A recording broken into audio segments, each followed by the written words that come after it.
மக்களே, நம்மெல்லாம் நம்ம வாழ்க்கையில் ஒன்று ரெண்டு பிரச்சனைகளை சந்திக்கிறோம்.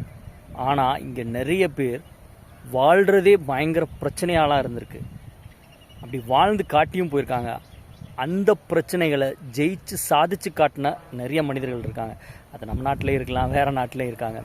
ஸோ அப்படி ஒரு மனிதரை தான் இந்த வீடியோவில் நம்ம பார்க்க போகிறோம். வீடியோ ஃபுல்லாக பாருங்கள், நிறைய பேருக்கு ஷேர் பண்ணுங்கள். ஃபிடல் காஸ்ட்ரோ அவர் யார் அப்படின்னா கியூபாவோட அதிபராக இருந்தவர். கியூபா அப்படின்றது உலக நாடுகள் அந்த மேப்பில் பார்த்திங்கன்னா ஒரு சின்ன டாட்டு தான் அது. உலகின் தேன் கிண்ணம் அப்படின்னு சொல்லுவாங்க. அங்கே தான் கரும்பு உற்பத்தி அதிகம், சர்க்கரை. அந்த நாட்டோட அதிபராக இருந்தவர் ரொம்ப காலம் வாழ்ந்துட்டு போனார். லாஸ்ட் வீடியோவில் நம்ம எர்னஸ்டோ குவாரை பற்றி பேசியிருப்போம் பாருங்கள், அவரோட தோழர். அவர் ஒரு நாள் வார் ஃபீல்டுங்க சண்டை போட்டுட்ருக்காங்க, எதிர்நாட்டுக்காரன் சுட்டுக்கிட்டு இருக்கான்.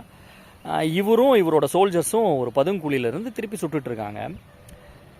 அந்த லீடர்ஸ்லாம் நான் இப்போ நம்ம பேசிகிட்டு இருக்க லீடர்ஸ்லாம் எப்படி பார்த்தீங்க அப்படின்னா, நான் தலைவன், நீ முன்னாடி துப்பாக்கி எடுத்துகிட்டு போ, நான் பின்னாடி உட்காந்து பார்த்துட்ருப்பேன், நீ சண்டை போடுறியா இல்லையா, இல்லை உயிரோடு இருக்கியா இல்லை செத்துட்டியா அப்படின்ற லீடர்ஸ்லாம் கிடையாது.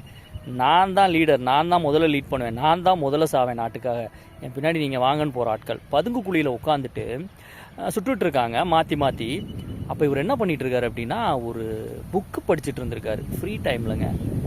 எர்னஸ்டோ ஃபிடல் காஸ்ட்ரோ கூட இருந்தார் பார்த்தீங்களா. நம்ம சோல்ஜர் ஒருத்தருக்கு கோவம் தாங்க முடியல, பொறுக்காமல் கேட்டார், சார் என்ன பண்ணிக்கிட்டு இருக்கீங்க, சுட்டானா செத்து போயிடும், இங்கே உட்காந்து புக் ரீட் பண்ணிக்கிட்டு இருக்கீங்க அப்படின்னு. அதுக்கு அவர் கேட்டிருக்காருங்க, இந்த விஷயத்த நல்லா கவனிங்க. உங்கள்கிட்ட ஒரு துப்பாக்கி இருக்குது, எங்கிட்ட ஒரு துப்பாக்கி இருக்குது. அதிகபட்சம் அதில் 6 புல்லட்டு, எங்கிட்ட 6 புல்லட் இருக்கும். சரி, நம்ம ஆப்போசிட்டில் இருக்க எதிரியை சுட்டோம்னா கரெக்டாக சுட்டால் 12 பேர் செத்துருவாங்க, அப்படி இல்லைன்னா ஒரு 7-8 பேர், இவ்வளோதானே. ஆனால் நான் படிச்சுட்ருக்கேன் தெரியுமா இந்த புத்தகம், இதை நான் முழுசாக படித்து முடித்தேன்னா சர்வாதிகார நாடே இல்லாமல் என்னால் ஆக்க முடியும். அந்த புத்தகம் என்ன புத்தகம் தெரியுமா? Toss capital. அதை எழுதுனது யார் தெரியுமா? Karl Marx. கார்ல் மார்க்ஸை பற்றி அடுத்த வீடியோவில் நம்ம பார்ப்போம், அவரை பற்றி. ஸோ புத்தகத்தோட முக்கியத்துவம், சுட்டா செத்து போயிடுவோங்க அந்த பதுங்குழியில், புல்லட் பட்டுச்சுன்னா மண்டை செதறிடும், அங்கே உட்காந்து நம்மால் பிடிச்சிட்டு இருந்திருக்காரு. அவர் கொடுத்த பதில் அல்டிமேட். இந்த வீடியோ எப்படி இருக்குன்னு சொல்லுங்கள், பிடிச்சிருந்தா நிறைய பேருக்கு ஷேர் பண்ணுங்கள், உங்களோட சஜஷனை காமெண்ட் பாக்ஸில் போடுங்க.